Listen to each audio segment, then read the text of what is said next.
Então, qual que é o primeiro passo para você fazer uma recuperação de um bioproduto?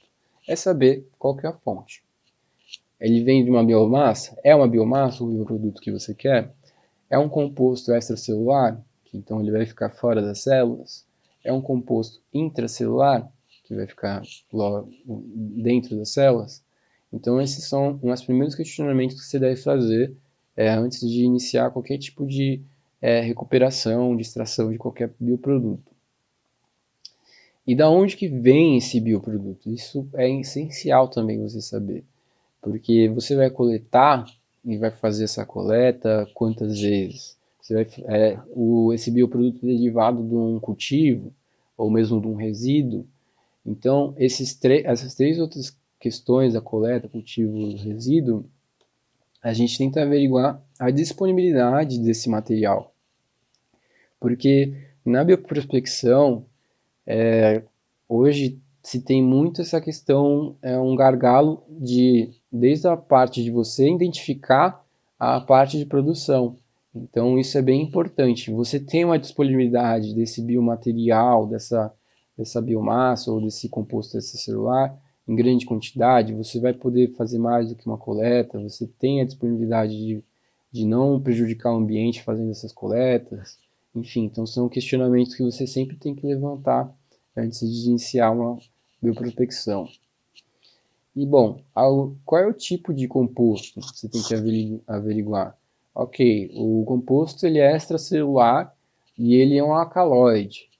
Então você já tem que saber, pelo menos tentar saber, buscar o máximo de informação para você tentar definir melhor a estratégia. É um composto frágil, ele é um composto que ele vai sofrer um processo de desnaturação com aumento de temperatura mínima, ele sofre processos de oxidação muito fácil, ele é polar ou apolar, qual é o grupamento de moléculas que está envolvido neles? E qual que é a atividade que você está esperando? Então, com essas questões, você vai conseguir saber dizer qual que é o solvente ideal para você realizar essa extração.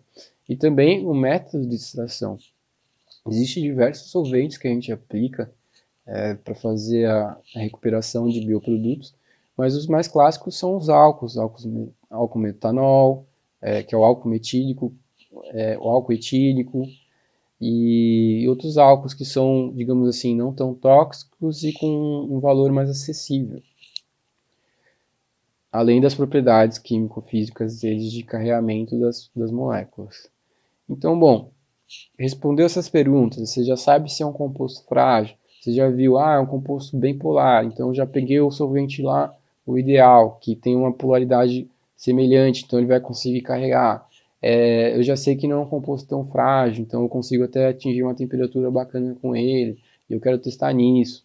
Então aí você já consegue definir, começa a ter um plano, um planejamento para desenvolver essa bioprospecção e também da recuperação desse bioproduto. Bom, agora um pouco os passos de extração. São diversos os métodos, eu vou falar alguns principais. O primeiro é a maceração, que ela pode ser estática ou dinâmica. A maceração, ela parece muito que é de macerar, vou ficar macerando e tudo mais, mas não necessariamente você vai ficar macerando. A maceração estática, por exemplo, é basicamente você deixar essa matéria orgânica, esse tecido, essa biomassa que você quer, no solvente. Você só coloca no solvente e deixa lá parado por um determinado tempo.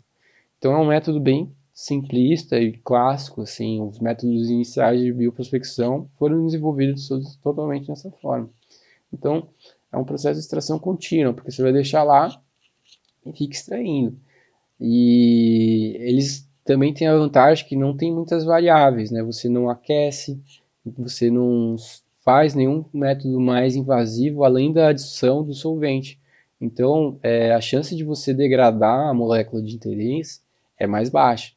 E ele também é um processo que exige menos investimento, ele vai variar muito em relação ao composto que você vai estar utilizando, e ele tem como tempo um médio a longa duração, assim, claro, que às vezes você tem que analisar quanto tempo você quer deixar, você não pode deixar 3 semanas lá o produto no solvente, até pode, mas muitas vezes ele vai sofrer algum tipo de degradação. Aqui nessa foto, tem como exemplo uma maceração dinâmica. No caso, essa balança, digamos assim, que não é uma balança, é um agitador, então ele tem um ímã que faz uma rotação aqui embaixo, e aqui a gente coloca um magnetinho, que a gente chama de peixinho. E esse peixinho ele começa a girar.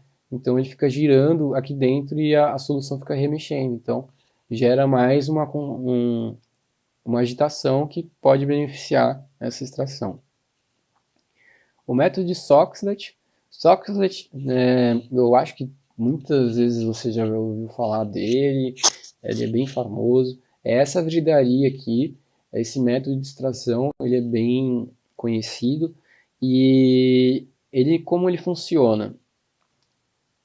Ele basicamente você coloca a sua matéria orgânica aqui, o seu tecido envelopado aqui, então ele não faz um requerimento de filtragem requerido, assim, muitas vezes você não precisa fazer a filtragem porque ele já vai estar, digamos, no filtro. E aqui embaixo você coloca um solvente e um banho-maria, não banho-maria, mas um aquecimento aqui embaixo.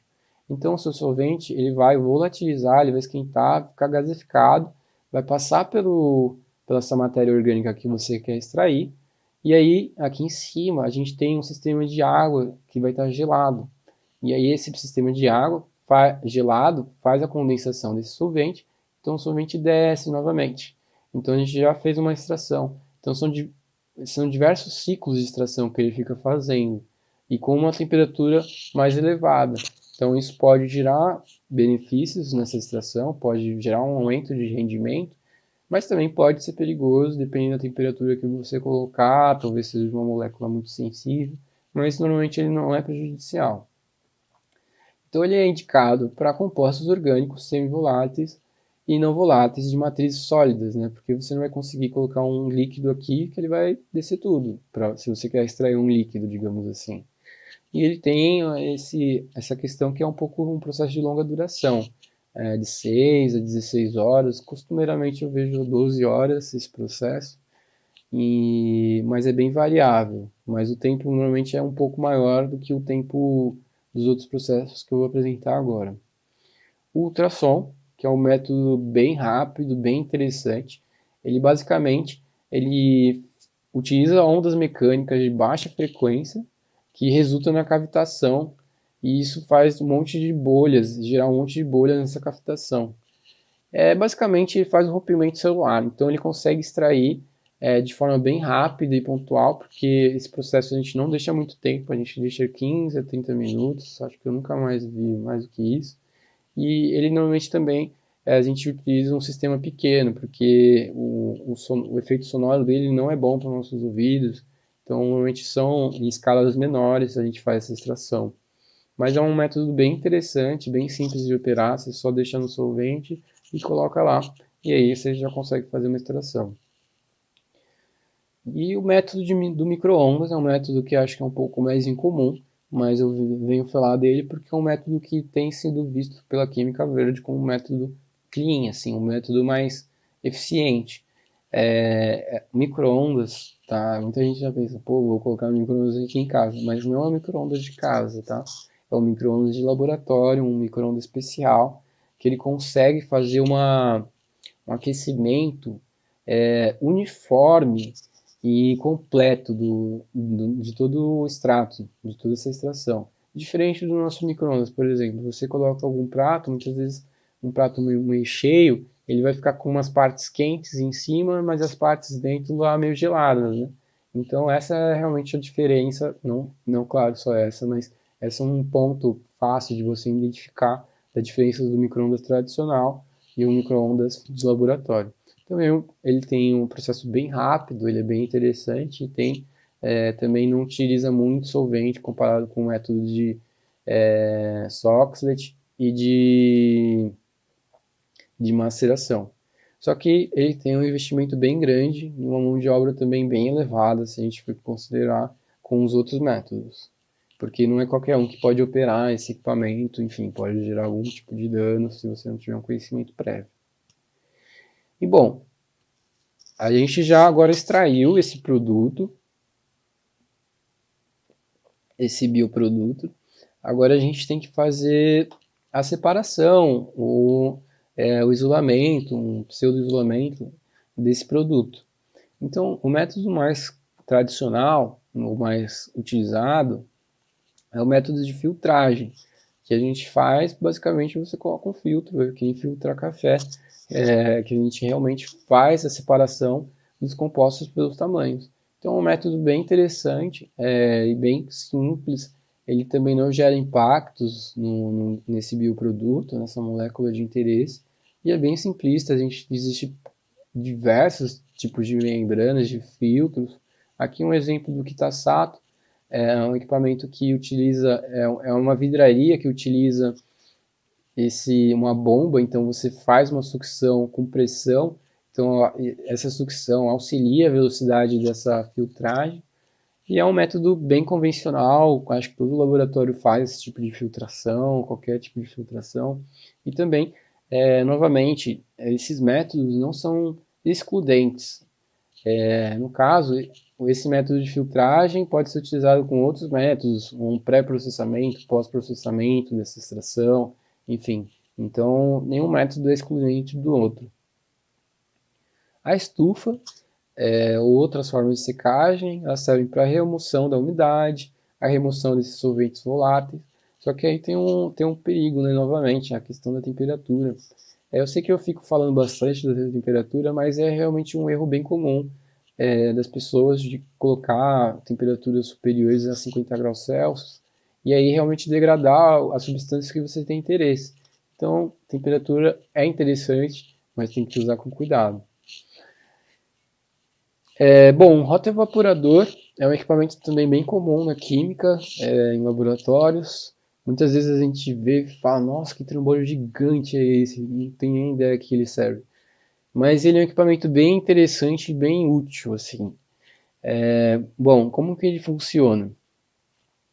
Aqui você coloca um balão, aqui a gente já está vendo um balãozinho, e esse balão a gente coloca já esse extrato, esse líquido com o nosso bioproduto, com o solvente e o nosso bioproduto.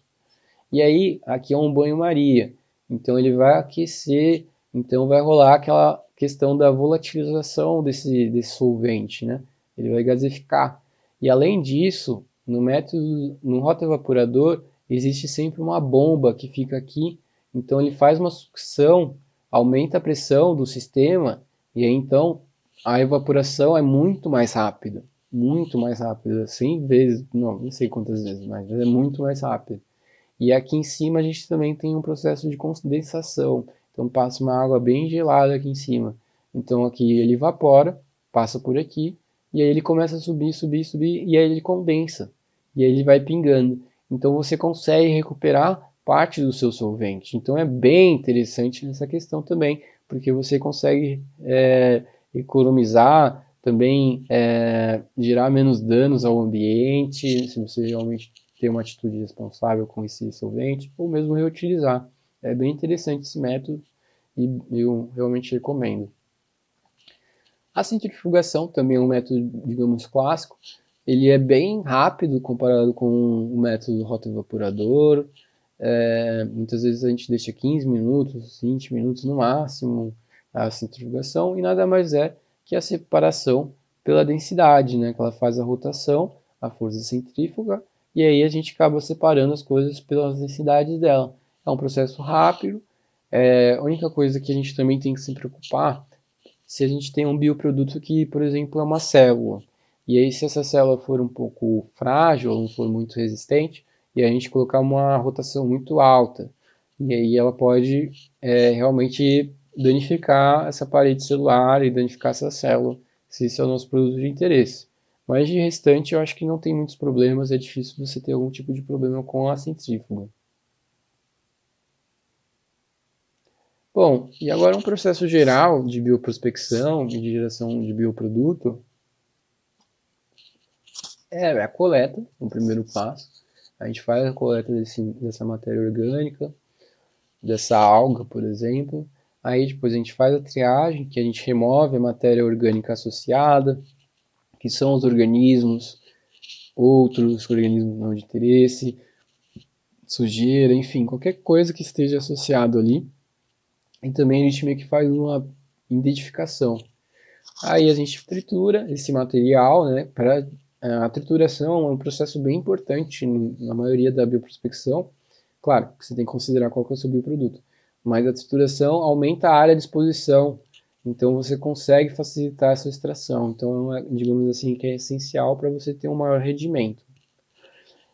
Bom, aí a gente adiciona o solvente e aí começa o processo de extração que você vai utilizar, que seria, no caso, a maceração dinâmica, ou não, Soxhlet, ou não, ultrassom, ou micro-ondas, ou mesmo vários métodos você pode utilizar para fazer a extração. Os métodos também não são excludentes. Aqui uns tempos, digamos assim, médios de cada processo, a maceração 24 horas, Soxhlet 24 horas, micro-ondas rapidinho, 20 minutos, ultrassom também rapidinho.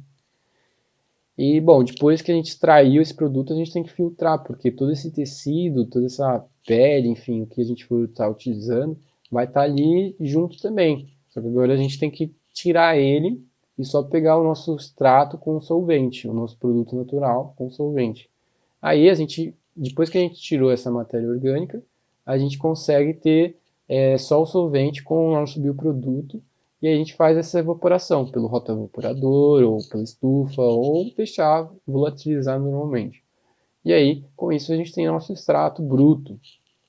E esse extrato bruto, a gente começa realmente agora a fazer os testes. Aí, no caso, eu estou dando um exemplo dos testes biológicos. Então, um teste biológico que ocorre muitas vezes é o de Artemia salina, que é um microcrustáceo, ele é bem pequenininho, que a gente consegue testar a toxicidade aguda desse extrato. E, bom, são diversos os métodos, mas esse é um deles. Aqui, novamente, o método de inibição de crescimento de bactérias, leveduras. E aqui é um método do MTT. É um método também bem utilizado pela classe de pesquisadores da parte farmacológica, que é o MTT. A gente tenta identificar quais as células estão viáveis. Então, a gente colocou várias concentrações desse extrato e aí a gente vai inferir se ele mata as células tumorais ou não. Esse é um exemplo.